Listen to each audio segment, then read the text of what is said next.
Tesla Motors and Elon Musk has an almost cult-like following, and Elon knows exactly how to bring excitement and intrigue towards his products. In fact, he has so much power that when he tweets about cryptocurrencies, the market seems to react to them. But is this hype deserved, or is it just all great marketing by the main man Elon? This is part 1 of a 2-part video series. In this video we'll focus on Elon and everything he did to become this powerful, influential billionaire. In the next video we'll focus more on Tesla itself and how he got his hands on a company that wasn't even his. Now, in order to see how he became the man he is today, we have to take a trip back in time to his homeland in South Africa. Elon was born in South Africa to Errol and May Musk, and this is where there's a lot of conflicting information. Some sources say that his father owned an emerald mine and that Elon had a privileged upbringing. And then there's the other side, where some report that Elon had to work his ass off to get his start in the world. Well, I can tell you that I read up way too much on this topic and I feel like a damn stalker. Anyways, let me tell you what my obsessive reading taught me. As Vance wrote in his book, Elon Musk, the family owned one of the biggest houses in Pretoria thanks to the success of Errol's engineering business. Elon himself also said that his father was a brilliant engineer. That being said, he also said that his father was a terrible human being. His dad also co-owned an emerald mine, but there isn't really a lot of information on this mine. At the end of it, it is really hard to debate the fact that the Musks were well off financially. So Elon did just get everything and all this hard work was just bogus? Well, no. You see, when Elon said his dad was a terrible human, he wasn't over-exaggerating. 9 years after May and Elon's marriage, they divorced, and in May's account, Errol was physically, financially and emotionally manipulative and abusive. And when it comes to the rest of the family, they are in agreement that he's not a pleasant man to be around, but declined to elaborate. So yes, his father was a wealthy man, but he was also a harsh and, according to May, an abusive man. So the question remains, did Elon work himself through life without any help from his dad? Well, according to Elon, his dad didn't help him, as seen on this tweet. He didn't own an emerald mine, and I worked my way through college, ending up in $100,000 in student debt. I couldn't even afford a second PC at Zip2, so programmed at night and website only worked during the day. Where is this BS coming from? But as we have already established, his dad was a co-owner of an emerald mine, and besides the mine, he was still a very wealthy man. So what is the truth? In 1995, when Elon launched his first online business, his dad did help him out. Elon Musk gave Elon and his brother $28,000 to cover the startup fees for the business. In other words, his dad did help him launch his first business. This shows that his dad was willing to help. Yes, he was a horrible person, but he had money and he did help. So now I'll leave it with you. What do you think is the truth? Did Elon sleep on the couch in the office where he ran the company? Was it really a struggle? Or do you think that his dad helped more than Elon would like to admit? Now, I personally think the truth is somewhere in the middle. I think the dad did help, but with all the other bad personality traits his dad had, I think Elon really tried to do it on his own without the help of his dad, only asking for money when he had no other choice. Now, why is all of this important? Why do we even care whether he had an easy upbringing and good start to his life? Well, because a big reason for Elon's following is the notion that he made it himself. He is a huge success because of his own genius and hard work. Now, if his dad had sponsored his whole life and carried him to success, he will lose a lot of his credibility and power. So, does this info change the fact that he is self-made? I don't think so. Let's say that their dad gave them the startup costs and even helped them out every now and again when the money got really low. Changing that 30,000 or even let's say 50,000 into billions is still impressive. Many people inherit a few $100,000, but how many of them end up billionaires? That being said, did he reach his billionaire status ethically through his genius, or is he just a scaly businessman?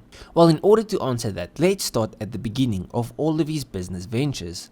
Everything started with Zip2 in 1995. Now, this first company sold for $307 million, earning Musk $22 million at the age of 27. This was his business that did the worst, and he made millions from it. After he sold Zip2, he started X.com, along with 3 other co-founders. X.com was an online bank that was innovative for its time. Then in 2000, X.com merged with PayPal. After this merger, Elon was named CEO of PayPal. Now this didn't last very long, since Elon's vision and the vision of others for PayPal didn't match. Elon was pushing for a comprehensive online banking system, while Thiel and others were leaning towards a peer-to-peer money transfer only, i.e. the PayPal we know today. There was a lot of friction as the company was burning through a lot of cash to rope in users and keep the systems running. Then when Elon went on holiday to Australia on his honeymoon, he was ousted and replaced by Peter Thiel. He cut his trip short and raced back, but still couldn't sort out these differences. Now Elon said in an interview in 2006, life is too short to hold grudges, so it seems like it didn't affect him too much. I mean, when the company got sold to eBay, he still made $165 million from his shares in the business. So he still made bank, but this shows you that he was a hard ass, not really willing to compromise. So far, he's not unethical, just hard-headed with a great sense of business, seeing potential in new markets. Anyways, in 2002, he started SpaceX, a company with its sights set on space exploration and the future colonization of Mars. In the past 20 years, SpaceX has dealt with a series of rocket launch failures and Starship explosions, but it has also become a heavy hitter in the space industry, with a number of records to its name, including being the first private company to send a craft to the International Space Station and send astronauts into orbit, and it is known for its reusable rockets. Now at SpaceX, Elon quickly gained a reputation as a staunch leader. One employee said, if Elon was not happy, you knew it, things could get nasty. Even one of SpaceX's greatest employees, Steve Davis, experienced Elon's lack of caring. Davis, one of his best engineers, was once assigned a task that seemed so impossible that other engineers said any other engineer at any other aerospace company would never have even attempted the assignment. The assignment was to take a pod that was quoted for $120,000 and built it on Elon's proposed budget of just $5,000. Davis spent 9 months and poured his life into it. In the end, he was able to make it for only $3,900. Davis sent Elon an email detailing his greatest accomplishment, which Elon simply replied with, "Okay." What a nice guy. In the same year as SpaceX, he did start a non-profit organization that supports renewable energy, pediatric research and education, and the developing of safe artificial intelligence to benefit humanity, which is a nice thing. So maybe he tries to balance it out, like he's an ass with his employees, which equals yucky bad person, but then he starts a non-profit, which is good. So good minus yucky is meh, average. Then came Tesla. Now in the second video, we'll go into all the controversy behind this venture, from his ownership to long production and fulfillment delays and safety issues. It will all be covered in the next video. I feel like there is more than enough to make an entire video on Tesla itself, but let's just say it's not very ethical. And if you want to see the full video, subscribe. I will release it in the coming days. But I feel like even without using Tesla as an example, we can still see his character bleeding through. Anyways, moving on to his next company. He started Neurolink, which is basically a legit version of the conspiracy theory people had with COVID. It's a chip that will be implanted directly into your body. The idea is to implant a chip that will help the user with spine or brain problems. This chip will be implanted directly into your head. Now, this does sound cool, but it needs to be charged every day. Just look at this clip. That's scary. That's radiation, and it just screams not good for you in my brain. Me personally, I'll stick to my smartwatch and smartphone, technology that stays outside of my body, thank you. Anyways, this company doesn't show any problem on the surface, but having somebody with so much power run a brain AI company is just a scary notion in my opinion. Now, while he had all these business ventures, he built a huge following. Here is a man that portrays himself as a self-made billionaire, and he's offering up his opinions. Why would you not listen? If he made it, why would you not? This meant that his word carried a lot of weight. Since he has a lot of money, Of course, he invests a lot of it, and he is very vocal on which cryptos he feels are good. If he said some crypto coin was good, the next day, that coin would be on the up. If he said something is bad, you would see that as well. Like, I'm sure if he said that some shitty coin was great, on a day, millions of people would invest their livelihoods in an instant, and it is dangerous having this much power. I mean, let me give you a quick example, and this is all hypothetical. Let's say he wants a quick buck. He could invest in some small, cheap coin, tell people that this one has promise, millions of people will invest, and then he would be able to sell it for a guaranteed profit. I mean, many celebrities do just this. So here is my message: invest in stuff that you did your research on. Never invest just because somebody told you that it is a good idea. Now, I wouldn't say that his power shows anything bad on his behalf. He just shares his opinion. The fact that millions of people listen isn't exactly his fault. Anyways, let's move on from that.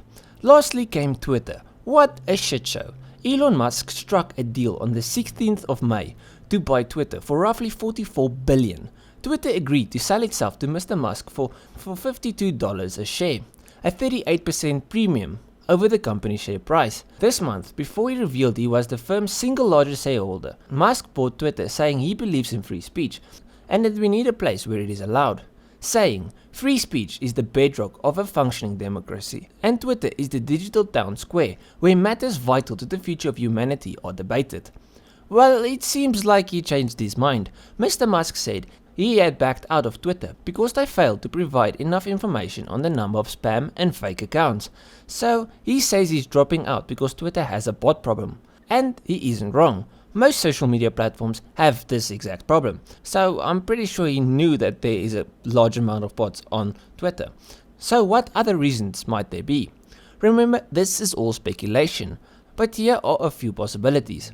The stock market price for large tech companies has fallen steeply in the last few months. So maybe he feels like the $44 billion was too much, but that's not the reason I think he wants out. Tesla, his main company, everybody knows him for, the one with all the controversies, share price has fallen significantly since he announced his interest in Twitter. You see, this move to buy Twitter has made investors a little nervous. The entity he formed to buy Twitter would have been financed with roughly $25 billion in debt and $21 billion in equity. The debt portion would be roughly $12.5 billion in a margin loan secured by Tesla stock. So it's understandable that this move could have given some investors cold feet. Anyways, it doesn't stop there. Now, he doesn't want Twitter anymore. Twitter want their money. So what now? Well, Twitter is taking him to court. Twitter's chairman, Brett Taylor, responded with a tweet stating that the company intended to pursue legal action to enforce the merger agreement. And according to Quinn, an associate professor at Boston College Law School, Musk's arguments would probably fail in court. And that's where we stand today. I'll leave you with the question: does he deserve to be the king of the internet? Should he have all this say and power? Here is my take. Well, yes and no. He did make it. No matter who says what, he turned thousands into billions. But like most uber successful businessmen, he sees employees and their needs underneath his own, working people into the ground with crazy workloads and work hours. And unfortunately, investing in crypto won't make you a billionaire like him. Becoming a billionaire takes someone who sees openings in the market, capitalizing on them, and building a business that works with huge profit margins, working your employees hard and putting most of the bank in your own pocket. Anyways, if you guys enjoyed this style of video, leave a like and subscribe to the channel. Like I said, part 2, where we're going to focus more on Tesla, is coming soon. Maybe not the next video, but maybe just the video after the next video. So if you want to see that, subscribe and stay tuned because it's coming. Like I said, if you like the video, leave a like and subscribe. I'll check you guys in the next one. Cheers, eh?